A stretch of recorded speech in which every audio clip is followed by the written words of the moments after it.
Vamos lá, meus irmãos, vamos lá, começando aqui, nossa 8ª aula de Teologia Pastoral. Já oramos, como é nosso costume. Mais uma vez, graça e paz, boa noite. Graça e paz, boa noite. Graça e paz, boa noite. É com muita alegria que a gente vai continuar aqui. Já estamos chegando no final desse módulo. Opa! Graça e paz, filhote. E paz, varãozinho. Olha aí. Boa noite. E aí, varão? Amém. Amém. Alegria. Sempre bom poder ouvir uma voz de uma criança, é uma alegria. Então, é com muita alegria que nós estamos aqui na 8ª aula, teremos mais a semana que vem e fechamos esse módulo e vamos depois para o módulo Ética Cristã. Esse módulo é bem curioso, é bem desafiador, ainda mais nos nossos dias. Quero lembrar aos meus irmãos que as nossas aulas são gravadas, para que os irmãos possam estar aqui ruminando sobre os temas, reestudando, aprendendo cada dia mais. Os futuros irmãos que desejarem fazer esse curso em AD também possam estar aqui participando conosco, por meio do curso em EAD, e também para que essas aulas possam ser úteis a muitos irmãos espalhados no Brasil e, quem sabe, no mundo, onde se fala a língua portuguesa. Abençoando, edificando, fazendo com que esses temas da Bíblia Sagrada e dos assuntos tratados sejam bênção para muitos irmãos e obreiros em muitos lugares. E também, o último lugar é que, por meio dessas discussões, das abordagens, das aplicações, da leitura bíblica, do entendimento que temos, muitas pessoas sejam salvas para a glória do Senhor. Eu não tenho dúvida que, quando alguém se esbarra com a palavra de Deus, ela está se esbarrando com o próprio Deus. E o desejo nosso é que, mesmo sendo um seminário teológico, um ambiente mais catedrático, que ao pessoas que não forem crentes verem as nossas aulas, elas possam ter a curiosidade, elas possam aprender e, principalmente, se converter, né? Porque, como eu disse, mesmo sendo assuntos mais voltados a módulos, a temas, a pautas e cadeiras específicas, a nossa base é a Bíblia, e o nosso credo é em Deus, e então eu não tenho dúvida que Deus pode estar salvando muitas pessoas, tá bom? E hoje, meus irmãos, na nossa apostila, vou até compartilhar aqui com vocês rapidamente, né? Olha só que interessante. Na nossa apostila, nós já falamos, né? Conteúdo, definição do ministério pastoral, vocação, qualificações para o ministério pastoral, ministério e família, prática da oração. Hoje eu quero falar um pouco sobre prática do aconselhamento, prática da pregação. Já tivemos 2 módulos sobre isso. Acabamos recentemente o módulo de psicologia pastoral. Então, na realidade, quando falarmos sobre a prática do aconselhamento, vai ser apenas uma síntese daquele módulo. Então, quem quiser saber mais sobre esse assunto, há um módulo específico sobre esse tema. E a prática da pregação também temos um módulo que é de homilética, que também a gente trabalha só nisso, só em cima disso. No entanto, ao reestudar o livro, e eu confesso para vocês que o livro do MacArthur, nosso livro, o texto, ele é um livro tão bom, que eu notei que dentro do meu conteúdo, faltou algo, e hoje eu vou estar colocando, inclusive nas futuras apostilas e nas futuras aulas eu vou colocar, que seria sobre o quê? Eu quero estar acrescentando um módulo que seria sobre esse tema.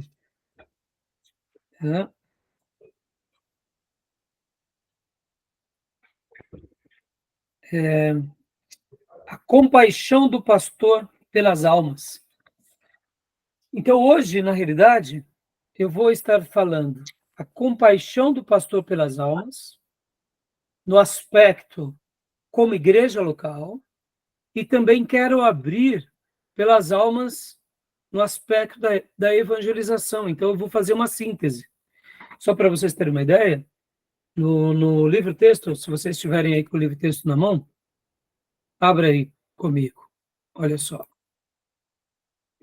Coloquem no sumário, por gentileza.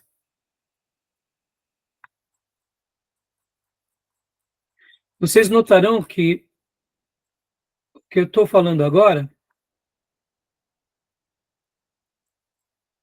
está dentro do sumário do que o nosso livro-texto trabalha. Vou até compartilhar aqui com vocês. Olha só. Pode ver que o capítulo 13 é a Página compaixão... 229, nossa. Pois não? Desculpa, pastor, pode falar. Capítulo 13, né? O capítulo 13 do nosso novo livro-texto é a página 229. É a compaixão do pastor pelas almas. Não é isso? Isso. Confere. Isso. E, então, o autor aqui, no capítulo 13, ele vai abordar mais essa relação do pastor, que ele tem que amar o seu rebanho, como Cristo amou o rebanho. Nenhuma novidade. Mas, ao mesmo tempo, é uma discussão muito interessante, e aqui, como nós estamos estudando sobre esse tema, se torna mais relevante ainda mais nos nossos dias, em que o pastorado se tornou praticamente, para muitos, uma profissão. Sim. Ou seja, se a pessoa prega bem, ensina bem e tem uma boa administração, e ela faz muito bem esses papéis, mesmo que ela não ame, ele é um pastor. Ou seja, porque ele acaba sendo um profissional da fé. Se ele faz a igreja crescer, se ele tem um programa interessante. No entanto, ele está à margem do que a Bíblia ensina. Por quê? Porque o amor, o pastor, ele ama o seu rebanho e ele dá a vida pelas suas ovelhas. O mercenário não. E o profissional da fé também não, porque na hora que ele tiver um salário melhor em qualquer setor, ele abandona. Então, essa temática eu vou incluir nos meus futuros módulos, e hoje eu vou inaugurar aqui, e hoje a nossa ênfase principal será essa. E podem ver que também na parte 4 do livro-texto do MacArthur, pode ver que toda a construção aqui é perspectivas pastorais, é o culto, a pregação, o exemplo, liderança, evangelização, discipulado, vigilância e o alerta, observando as ordenanças e respostas às perguntas mais frequentes. Aqui são temas mais práticos, né? E pode ver que aqui ele coloca a evangelização também. Então, com essa inclusão que eu farei hoje, na realidade, o que eu estarei fazendo? Eu estarei utilizando o nosso livro-texto e estarei trabalhando o amor que o pastor tem que ter pelo seu rebanho, começando pela sua família. Pode ver que nós já trabalhamos no Ministério Pastoral e a Família. No entanto, agora eu quero olhar mais para esse lado do dom, da causa, onde esse homem vocacionado, juntamente com aquele colegiado de líderes, ou seja, o seu staff, amam o rebanho e veem o rebanho como seu maior ativo. Porque, irmãos, a coisa mais importante do pastor não é o prédio, não é o legado, não é nem a tradição. O maior patrimônio dos pastores são as almas. A maior riqueza do pastor é cada alma.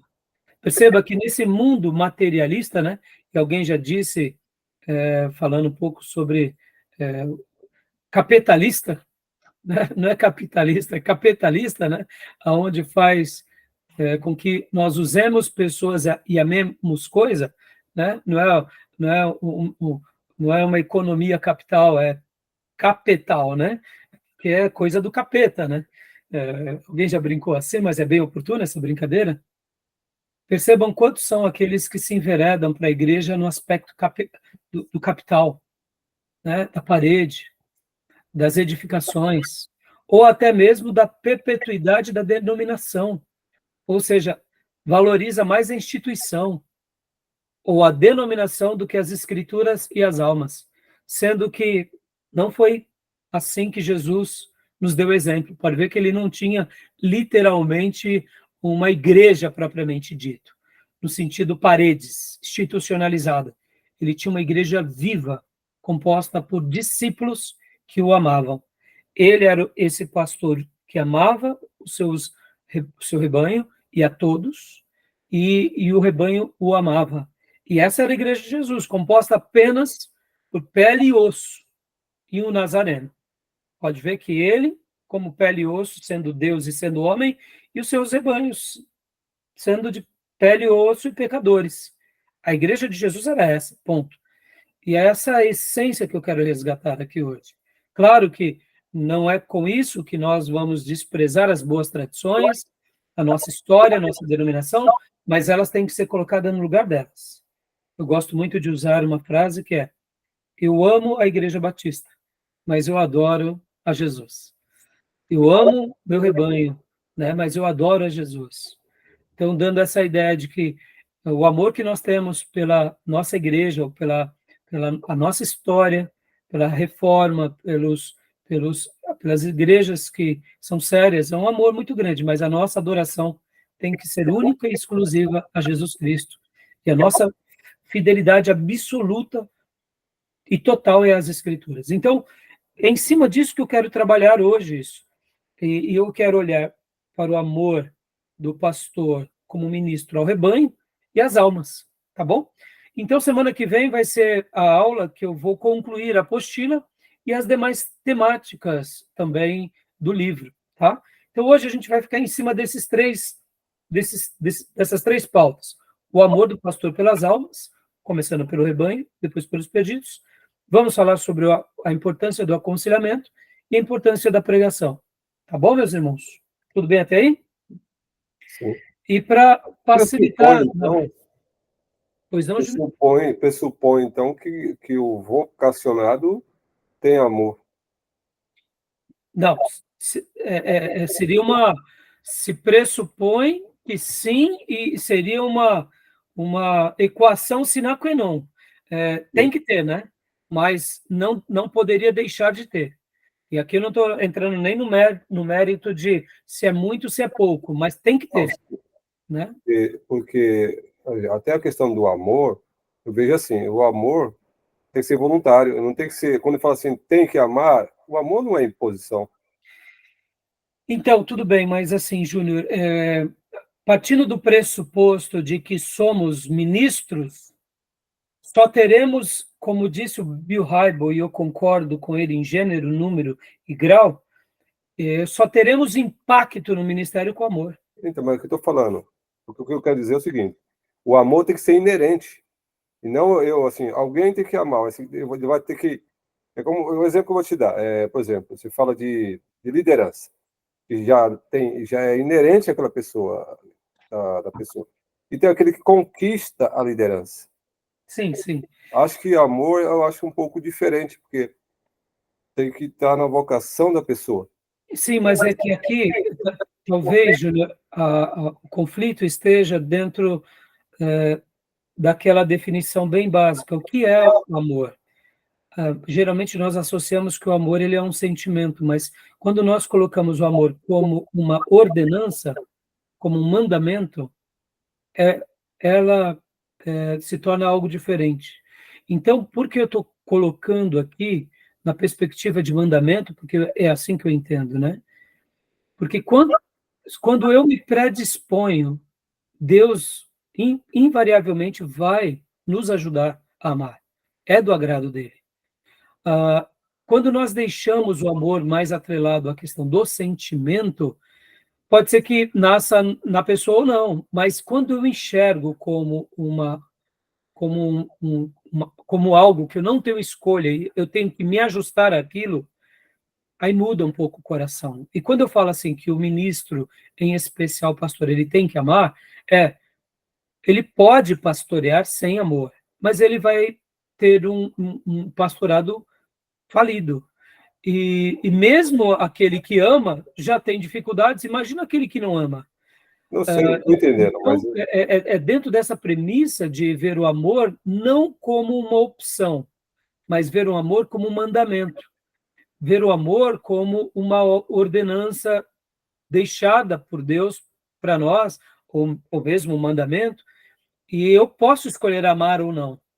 E, naturalmente, a questão dos sentimentos, ela vai surgir. Então, é nesse sentido que eu falo que é uma questão imprescindível. O ministro, ele precisa. Sim, eu entendo, eu até entendo, mas diga assim, a questão, a coisa tá, uma está entrelaçada à outra, porque ninguém ama só com razão, se não tiver sentimento também. Não existe essa questão. As duas coisas estão juntas. Sim, sim. E quando eu amo, eu se preocupo. Sim, sim. Óbvio, Mas você concorda, Júnior, que geralmente as pessoas, de uma forma. a razão apenas observa o raciocínio, vê, a razão vê, entende, mas não parte, não predispõe para fazer ato de amor. É isso que eu estou Sim, falando. sim. Eu não quero aqui, por exemplo, agora ser contundente ou ser até exagerado nas minhas falas, mas, assim, qual que é a minha proposta aqui? É mostrar que nós podemos até ser profissionais da fé bem-sucedidos, mas que não causaremos impactos no reino. Não, sim, claro. E por essa razão que eu estou sendo assim enfático em falar isso, porque o que acontece? Eu sei que o sentimento ele aflora, eu sei que o amor ele tem esse lado mais passional, mas antes dele ter o lado emotivo, sensitivo, ele tem a questão da escolha. E essa atitude racional, ela vai desaguar em um sentimento correto. O grande problema está que as pessoas esperam ter o sentimento correto para poder, então, amar.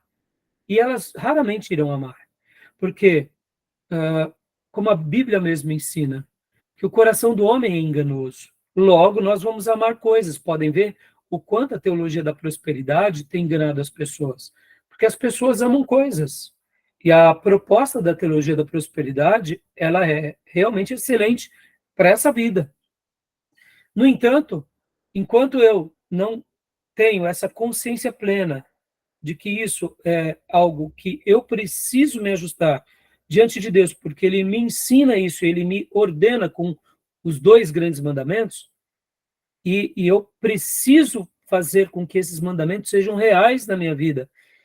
E se eu, como filho dele, preciso fazer com que esses mandamentos sejam reais, quanto mais como pastor. E parece simples, mas no exercício do pastorado, e hoje eu preparei a aula para vocês, a gente vai entrar em alguns assuntos aqui, é muito fácil a gente deixar de amar, até dentro da igreja. Por quê? Porque o exercício do pastorado, ele é um exercício, eu diria, muito desgastante, como é o exercício da nossa família. Pode ver, irmãos, a gente passa a tolerar a família porque faz parte do sangue. E por fazer parte do sangue, a gente fala assim, não, eu vou tolerar pelo sangue. Mas é como se, na escalada do amor, a gente vivesse com alguns parentes na reserva, ou se não, o tanque já sem tanque nenhum. Mas como é família, a gente tolera. E na igreja, muitas vezes, quando nós nos tornamos pastores ou líderes, é muito fácil, em algum momento, pelas muitas decepções, traições, dificuldades, a gente assumir a mesma natureza. E aí, sem que percebamos, nós podemos até ter certas proficiências como pregador, como professor, ou até fora da igreja, mas a gente vê que a vida da igreja não está fluindo. E o que está faltando é o amor. O verdadeiro amor, que é esse que escolhe antes de sentir. Ele fala, não, não, eu vou ajudar a Maria das Couves, porque ela me feriu muito, mas eu não tenho escolha aqui, a minha escolha é única, eu vou fazer para a glória de Deus e Deus vai me ajudar. E aí a gente age de forma correta, mesmo sabendo que a gente pode sofrer de novo com aquela pessoa, ela pode até nos maltratar mal, mas a gente toma uma decisão. E a gente, por plantar espiritualmente isso, a gente vai colher de Deus. Então, eu sei que os detalhes, né, são mais complexos, mas essa é a minha proposta para hoje. Tá bom, Júlio? Tá bom, pastor Johnny? Sim, ainda assim a gente ainda é bastante polêmico esse assunto. Por exemplo, o que eu vejo, eu vi um documentário da Madre Teresa de Calcutá, na Índia. Eu assisti todo o documentário. Eu vi algo interessante na vida daquela mulher, que ela cuidava dos doentes e era um amor, uma compaixão para aquelas pessoas. Eu falo da Exatamente. questão aí. Porque tudo passa, não é só a questão do sentimento, porque o sentimento Exato, exatamente. não é um robô, né? Porque, Então, por isso que eu quero hoje fincar essa estaca, Júnior, porque deixa eu até, antes de lermos, que ainda não lemos o versículo bíblico, a gente vai ler agora, mas enquanto eu fazia aqui os meus estudos para passar para vocês, eu pensei, por que eu não abordei ainda esse tema, né? Com tanta relevância. Eu sei que resumir um módulo de teologia pastoral é praticamente o suprassumo de todo o curso de teologia. Então, é muito complexo, é você pegar os temas principais e estar preparando os vocacionados para o ministério, aqueles que já estão no ministério, estar abrindo o leque e a visão deles com relação à perspectiva e à vida holística do que é o ministério, e preparar também os seminaristas, que não serão pastores, mas serão ministros, para serem apoios a esses pastores que terão um grande desafio na vida e, juntos com os seus pastores, edificar uma igreja que prevaleça, uma igreja vencedora. Ou seja, então, o suprassumo da matéria teologia pastoral é muito complexo. Mas eu pensei comigo, eu falei, nós estamos aqui por quê? Por que estamos fazendo o curso de teologia? E aí me veio os dois grandes objetivos, que são os objetivos de um filho de Deus. Qual é o grande objetivo de um filho de Deus? Em primeiro lugar, é adorar a Deus. Adorar o Deus Criador do céu e da terra. Nós nascemos para isso. E aqui, como ministros e como seminaristas, estamos nos tornando adoradores mais profundos, mais conscientes do que da revelação, para poder assim passar isso para muitos outros, para que esse evangelho continue atraindo mais pessoas a essa premissa, porque sem Deus nós não somos nada. Eu até vi um cortezinho esses dias nas redes sociais de um comunicador muito famoso, não me recordo o nome dele, que ele dizia assim que quando Deus foi criar o peixe, Deus disse às águas, e dali saiu o peixe. Quando Deus foi criar os animais e as árvores, Deus disse algo à terra. E quando Deus disse, vamos criar o homem, ele olhou para ele mesmo e o Deus Trino disse, façamos. Porque assim como o peixe sai das águas, os animais e as plantas saem da terra, nós saímos de Deus e sem Deus nós não somos nada. E eu achei fantástico essas ideias e eu depois até compartilho para vocês. Então nós nascemos para adorar a Deus, porque viemos dele, para ele existiremos. E qual é o segundo maior objetivo depois desse principal? É alcançar o maior número de pessoas. É a evangelização, é edificar essa igreja vencedora, essas almas, para que a gente continue evangelizando e vendo esse evangelho crescendo em gênero, número e grau, em quantidade e em qualidade, e também crescendo, eu diria, para que no futuro as próximas gerações continuem frutificando em relação a isso. Então, qual é o grande objetivo da nossa vida? Adorar a Deus e proclamar o reino dele nessa terra. Qual é o grande objetivo de um seminarista, de um ministro? Adorar a Deus e proclamar expandir o reino dele nessa terra. E como que a gente faz isso? Começando pela evangelização. Por isso que eu falei, não, eu irei dar uma pauta muito importante, irei incluir isso na minha apostila e quero poder, então, dar essa recomendação, porque, irmãos, podemos ser pastores muito bem valorizados na nossa igreja, ou quem sabe na nossa denominação, podemos ter uma palavra muito abençoada, podemos ter, assim, muitos seguidores, mas se nós não amarmos, nós seremos mais um símbolo que retine, nós seremos mais um metal que ecoa. E se a gente quer realmente gerar impacto, começando na nossa vida, na nossa igreja local, aonde quer que chegue, né, o nosso ministério, nós precisamos, como eu disse, citando há pouco Bill Hybels, precisamos de amor, porque o amor cria impacto.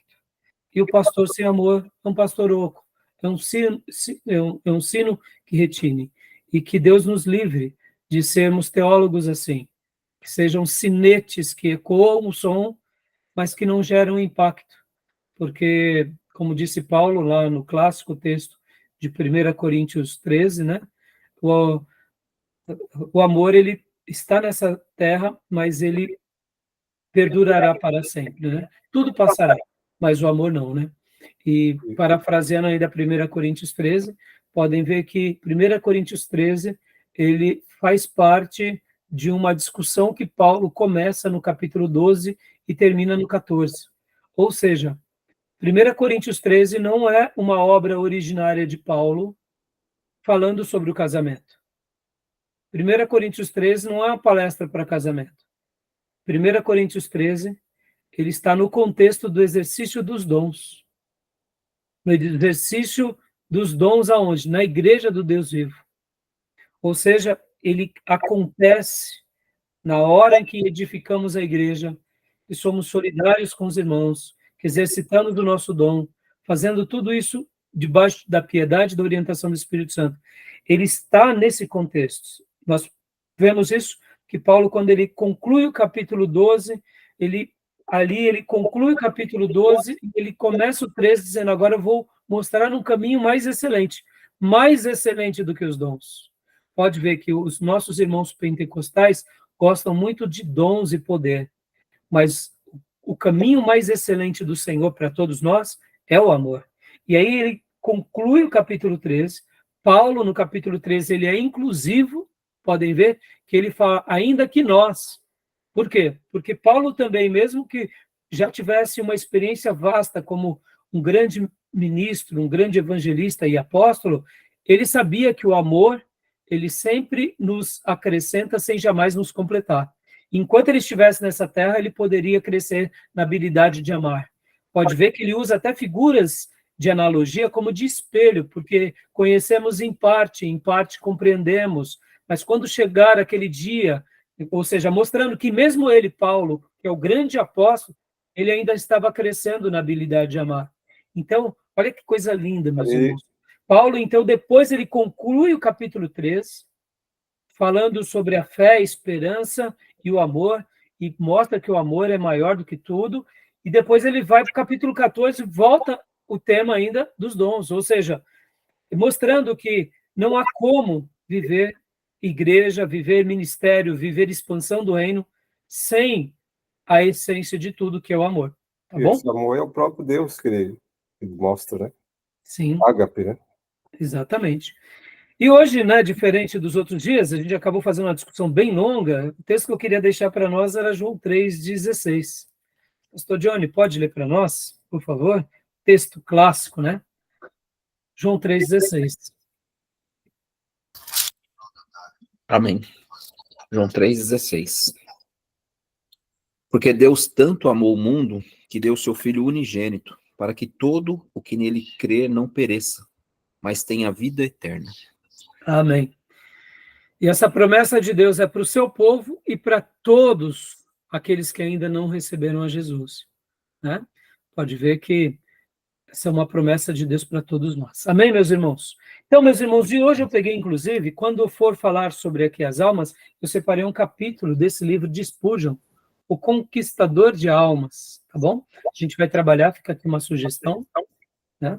E também, quando formos falar no caso de pregação e aconselhamento, pregação, nós temos já um livro-texto, né? E na hora que formos falar de aconselhamento, eu separei esses dois aqui, só vou dar uma pincelada nesses dois livros, do Culpa e Graça, do Paul Tournier, e esse daqui do Mark Packer, Jesus, maior psicólogo do mundo, tá bom? Graças a paz, Tomé, como vai, meu irmãozão? Paz, pastor, graças e paz. Paz, meus irmãos. Assim, paz, irmão. Então, meus irmãos, vamos falar um pouco aqui do capítulo 13, vamos lá? Abram o livro texto de vocês no capítulo 13. Aliás, isso, capítulo 13 primeiro, né? Na minha página, como eu disse para vocês aqui, é na 229. Vamos fazer um apanhado aqui do livro. Eu vou publicar em PDF aqui a obra do MacArthur, que é uma edição antiga, está em PDF, está aqui na página.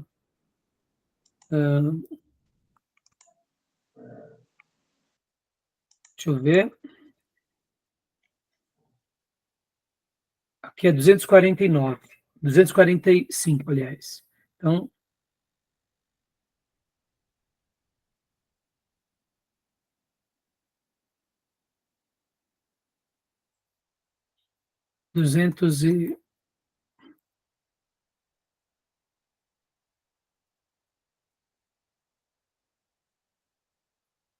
aqui. Eu vou compartilhar com vocês, tá bom? Eu estava com um pastor almoçando, professor de seminário, nosso intervalo, e ele chegou assim para mim e fez um desabafo que me deixou muito preocupada. Enquanto falávamos sobre os problemas do ministério, no intervalo, né? Era horário de almoço, e eu, conversando com ele, ele disse assim: sabe, Rai, eu não estou me sentindo muito bem, porque na igreja os irmãos apenas nos usam, nós somos úteis. Eu me sinto como um objeto. E ali eu, ouvindo, né, atentamente aquele desabafo, enquanto comíamos, um exímio professor de seminário e um exímio pastor. Eu dizia para ele: pastor, mas o que aconteceu? E ele começou a falar: não, sabe o que é? Eu sei que o ministério ele é difícil, mas lidar com essa frustração é muito difícil. E ali literalmente, eu fiquei fazendo aquele papel do conselheiro que era somente ouvir, mais ouvir e menos falar.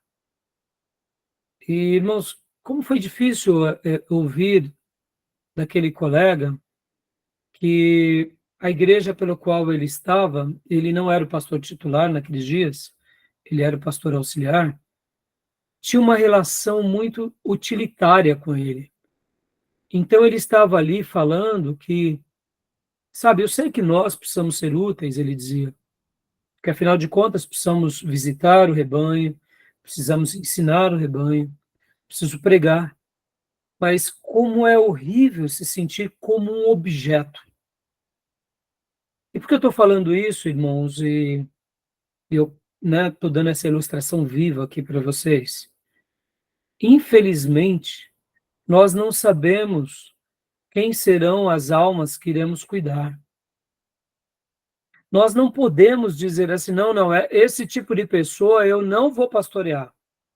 Isso está além da nossa capacidade e está além do nosso expertise. Como será o ministério que pastorearemos? Como será a igreja que trabalharemos? Tem certas coisas que a gente até pode escolher, mas muitas outras estão além da nossa capacidade, estão além da nossa escolha. E eu diria que quem tenta, muitas vezes, escolher algo para fazer, acaba até mesmo não desfrutando da experiência do que é a verdadeira fé. Porque o que é fé? Se não confiar em Deus, se não depositar a vida, se não esperar em Deus, se não aguardar no agir de Deus. E a vida do pastor é literalmente um trabalhar nesse terreno, que é fé. É fé. Ele planta pela fé, ele colhe pela fé, ele semeia pela fé, ele tem um lado racional, tem um lado técnico, tem as suas escolhas, mas quando realmente entendemos que o ministério não é algo intelectual, não é algo técnico, é algo espiritual, a sorte está sendo lançada num terreno que não nos pertence. E eu quero acreditar, irmãos, que Deus nos permite tudo isso porque, no frigir dos ovos, essas experiências, por mais dolorosas que elas sejam, é uma maneira de extrairmos daquele ministério pérolas. Porque tudo vai depender da nossa perspectiva. Eu sei que ele estava ali num desabafo, mas esse pastor, eu não tenho dúvida que ele aprendeu demais com essa experiência. Porque cada igreja é um ateliê. Cada igreja é um ateliê. Cada comunidade você terá um desafio. E tudo vai depender da sua perspectiva, se você vai extrair daquela situação melhor ou pior. E eu quero crer que Deus nos permite passar por situações assim, porque faz parte do processo de construir um ministro cada dia mais aprovado naquele terreno, naquela escola, naquela igreja local, naquela denominação. Então não tem como a gente fugir disso, porque em qualquer área, em qualquer lugar, a gente vai ter batalhas, vai ter lutas. Eu admito que em alguns lugares a luta é mais acirrada, em outros é menos acirrada, mas eu quero acreditar que Deus, pela sua onipotência, nos separa e pela sua onisciência nos escolhe para situações específicas, porque Ele sabe que a gente foi projetado para aquilo. Então, meus irmãos, eu estou falando isso para vocês porque perder o amor pela comunidade, perder o amor pela família e perder o amor pelas almas que estão ao nosso redor, no nosso dia a dia, é a coisa mais fácil do mundo. É a coisa mais fácil.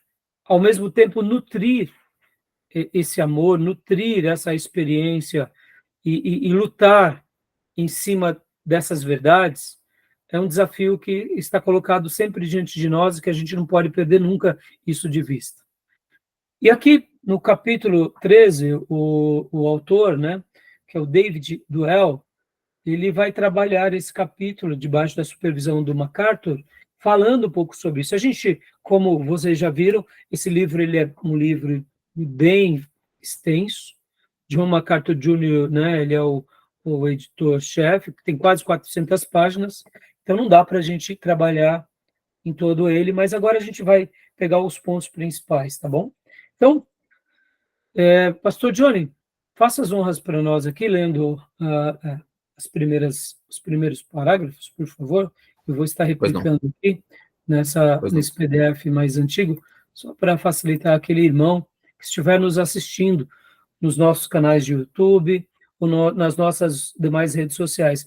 Lembrando que nos podcasts, se alguém nos ouve em algum podcast, no Spotify é possível assistir essas aulas.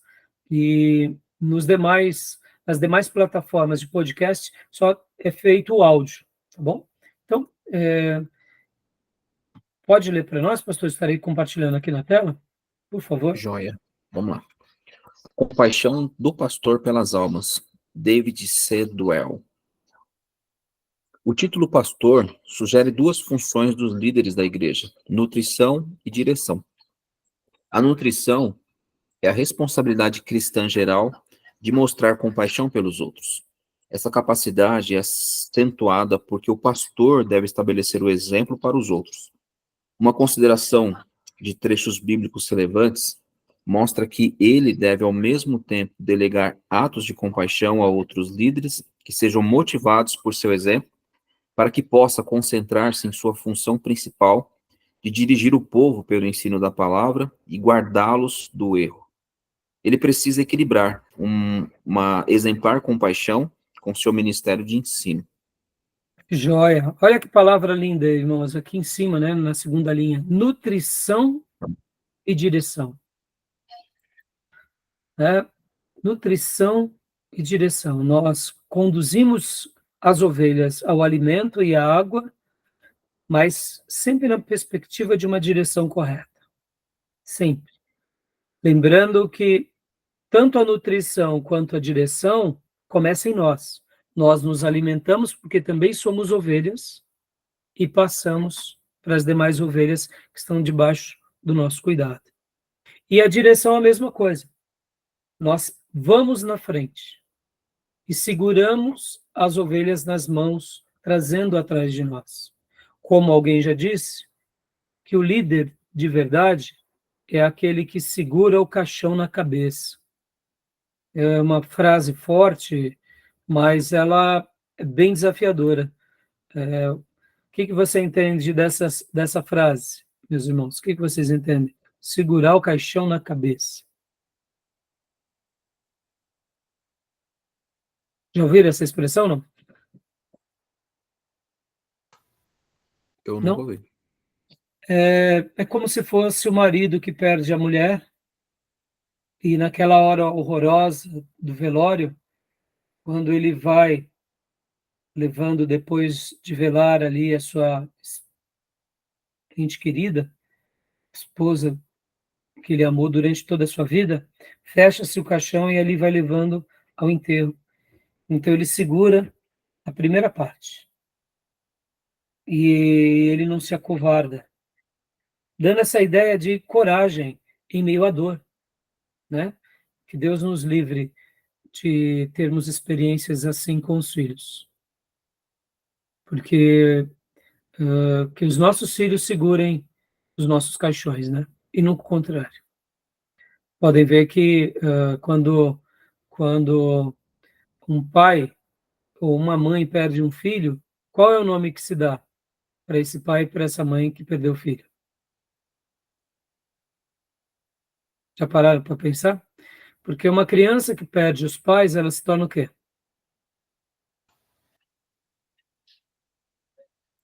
Qual que é o nome que se dá? Órfão. E um marido que perde a esposa ou a esposa que perde o marido? Viúva. E um pai e uma mãe que perde o filho? Não tem, né? Não tem esse termo. Não existe. É antinatural. Entenderam por quê? Porque se pressupõe que os nossos filhos nos enterrarão. Então, deve ser as horas mais difíceis. E por que eu usei de propósito esse termo? Fazendo uma comparação, eu diria até forte. Pastorear nas horas boas é muito fácil. Mas pastorear nas horas difíceis é literalmente segurar o caixão na parte mais difícil. É aquele momento em que a gente quer abandonar tudo, que a gente quer desistir, e aí a gente se lembra de que nós não estamos ali num projeto que é nosso, que a igreja não nos pertence, que o dom que recebemos também não é nosso. E mesmo chorando e mesmo desesperados, nós respiramos fundo e ali vamos aos últimos passos até a conclusão do desfecho final daquele problema. Porque o pastorado é isso. Eu diria que não é o tempo todo isso, tá, meus irmãos? Né? Podem ver que na história da Bíblia os pastores tiveram muitos êxitos, muitas felicidades, mas em alguns momentos foram momentos de suplício, de angústia. Lembremos de Elias. Enquanto ele estava ali edificando a escola dos profetas, algo maravilhoso, milagres, discipulados, restauração de alianças, mas teve os momentos de caixão dele, que ele teve que fugir de Jezabel. A gente vai ver isso também em Pedro, vamos ver isso também em Paulo. Paulo teve suas dificuldades, mas se a gente fosse colocar numa balança, ele teve muito mais privilégio do que dor. Mas algumas dores de Paulo foram atípicas. Então, o que eu quero dizer com isso? Que a direção que a gente vai dar ao rebanho começa com o nosso exemplo.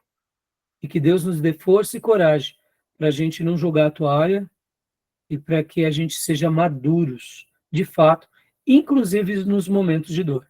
Tem um texto que eu gosto muito de Provérbios, vou até ler aqui para vocês. Provérbios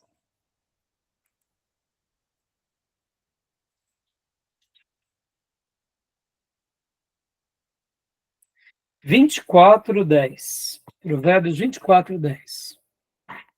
Eu vou abrir aqui na NVI e em uma outra versão. Olha que texto lindo. 24:10 de Provérbios. Na NVI diz assim: se você vacila no dia da dificuldade, como é limitada a sua força? Se a gente, no dia do embate, vacila, a nossa força será muito pouca. Isso é da NVI, mas deixa eu pegar aqui a King James, por exemplo. Vamos pegar uma outra versão mais tradicional. Olha só. Se te enfraqueceres no dia da adversidade, a tua força é pequena. Deixa eu pegar aqui na interlinear. Se te mostras fracos no dia da angústia, a tua força é pequena. Ou seja, está num dia de angústia, respira, clama a Deus e vai com força, vai com coragem. Isso é pastorado. Isso é fé. Tá bom, meus irmãos? As demais versões vão trabalhar dentro dessas linhas, né? Então, é alimento para nós e direção para nós, alimento para o rebanho e direção para o rebanho. Ó, vamos lá. Tem vezes que a gente está numa prova que a gente quer pegar um atalho do erro. Ou seja, a gente está se alimentando do erro. Como que a gente vai dar para o rebanho um alimento verdadeiro se a gente está comendo bulufas? Percebam, né? Aquele provérbio, por fora bela viola, por dentro pão bolorento, não se aplica ao pastor. Digas o que eu te faço, mas não faço o que eu te digo, mas não faço o que eu faço. Não se aplica ao pastor. O pastor, ele no dia da angústia, ele come da verdade, ele passa pela verdade, ele não pega atalho, e quando ele vai dar esse alimento para o rebanho, ele só dá daquilo que ele se alimenta também. Que Deus nos ajude, tá bom? Que a gente seja esses tais, né? Joia, meus irmãos. A vocação. Hã?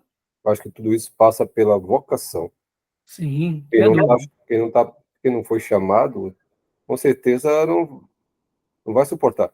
Não vai. A gente Não vê vai até mesmo, Ju. missionários aí que muitos voltam do campo que não aguentam.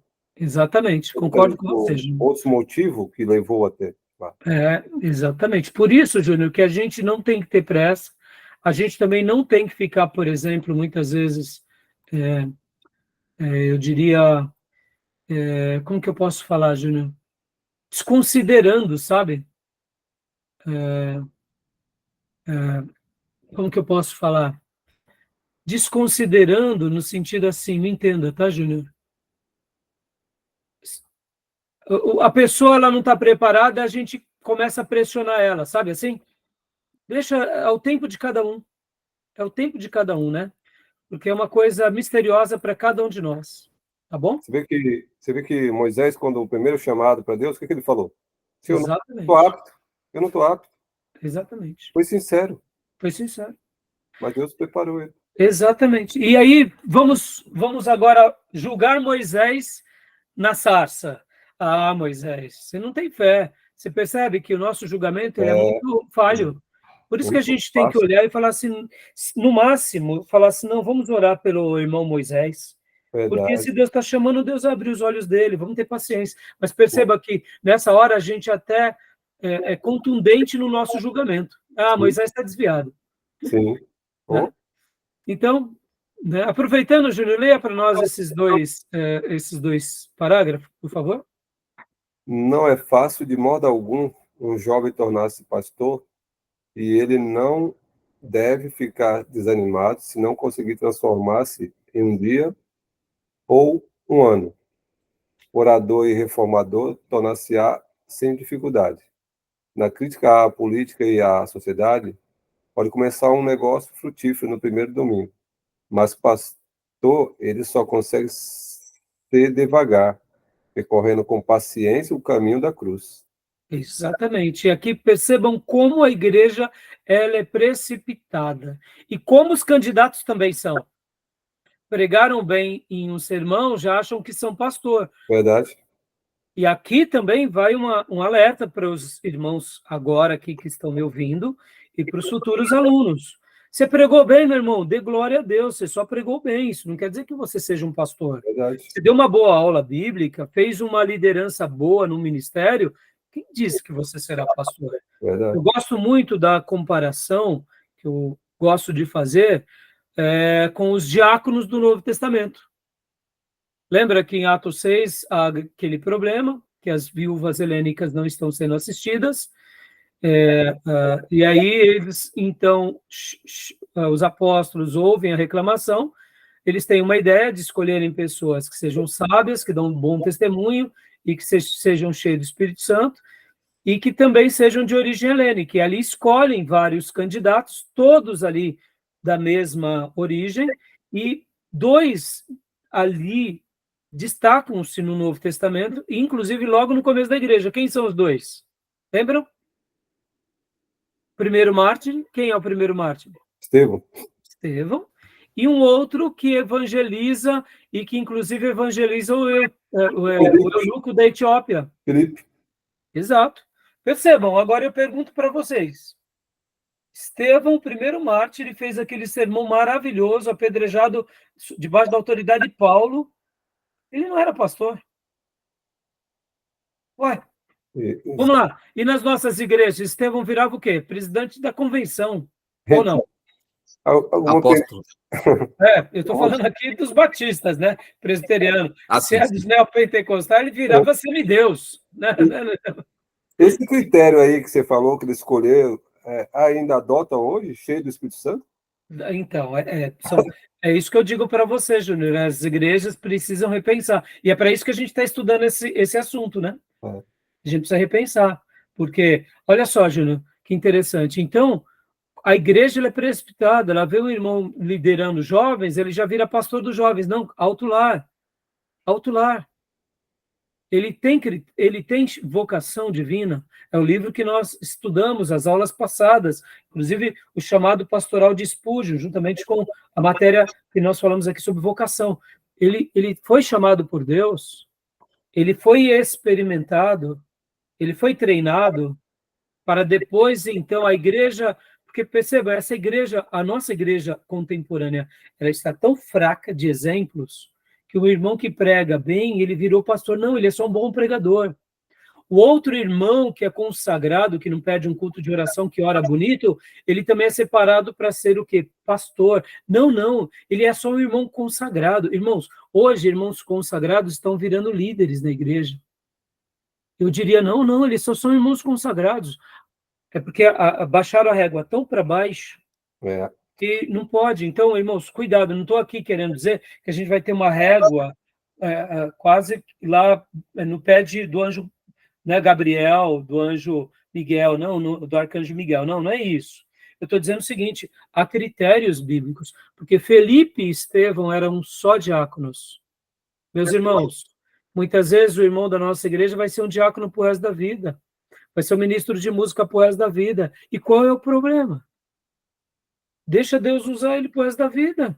Eu prefiro um ministro de música aprovado pro resto da vida, que canta com unção, com consagração, que a igreja explode, vidas sejam salvas, do que dar o título para ele e ele se perder com o título, porque é um título que eu ou a igreja, por precipitação ou vaidade, estamos dando. E não foi Deus. Então percebam que aqui essa frase ela é muito interessante.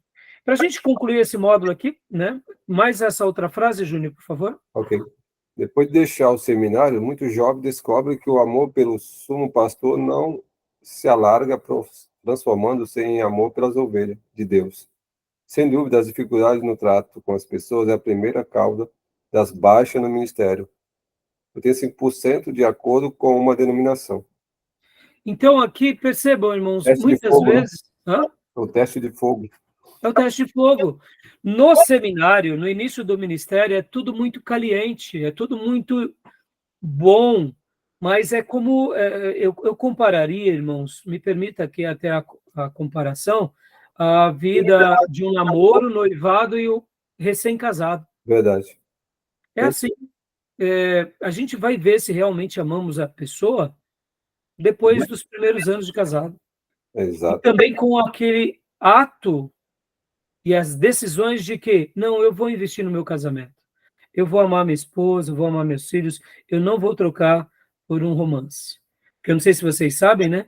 Geralmente, até mesmo as traições e os romances, eles têm um período, em média, de 2 anos.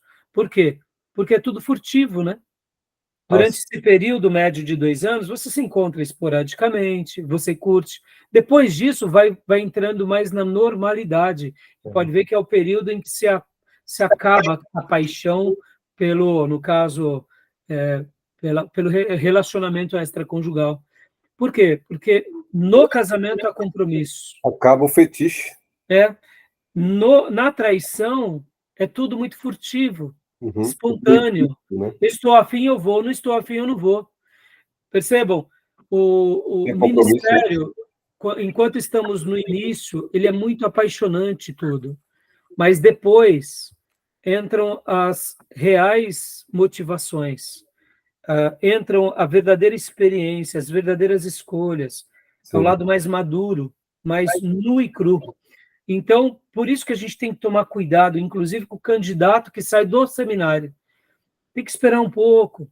Se a pessoa já teve alguma experiência antes, soma tudo isso, né? E dessa forma dá para a gente ter um critério um pouquinho melhor, tá bom? Alguma dúvida, alguma pergunta, meus irmãos? Não, tranquilo. Tranquilo? Uhum. Eu vou dar uma pausa, então, agora, e o que acontece? No retorno da aula, a gente só vai pincelar os pontos principais do livro, e eu quero gastar um tempo um pouco maior na obra de Spurgeon, porque, como eu disse para vocês, eu também tomei nota de vários assuntos, eu quero falar sobre esse amor pelas almas. Que Deus derrame sobre nós amor pelas almas, tá bom? Então, a gente vai gastar o segundo módulo ainda, e o terceiro eu vou para as práticas do aconselhamento e para as práticas da pregação, tá bom? Beleza, meus irmãos? Tranquilo? Alguma pergunta, alguma dúvida? Não, tranquilo. Não? Joia. Beleza. Então, vou parar aqui a gravação, tá bom? Tá joia. Joia.